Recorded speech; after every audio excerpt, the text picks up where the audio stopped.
Camera முன்னாடி இருந்தா என்ன வேணாலும் பேசலாம்னு ஒரு நினைப்பு. டிஎம்கே சப்போர்ட்டர் பொன்ராஜ் பெண்களை தற்கூரி ப்ராஸ்டிடியூட்னு கேவலமா பேசுறது உங்க ஒப்பீனியன் இல்ல, deep hatred towards women and absolute disrespect. எங்கேருந்து வருது உங்களுக்கு இந்த அரகன்ஸ் எல்லாம்?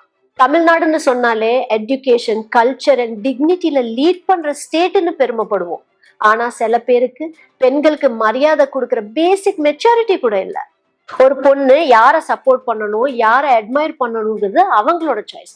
அதுக்காக கேவலமான வார்த்தைகளை யூஸ் பண்ணி அவங்கள டீக்ரேட் பண்றது ரொம்பவே அன்அக்செப்டபிள்.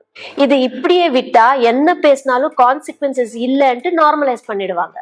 மன்னிப்பு கேட்க மாட்டேன்னு அவர் அவ்வளவு தைரியமா சொல்றாருன்னா அந்த தைரியத்தை யாரு கொடுத்தா? ரூலிங் பார்ட்டில இருக்கிற DMK, what action are you going to take? Is this the Dravidian model of respect for women? பதில் சொல்லுங்க.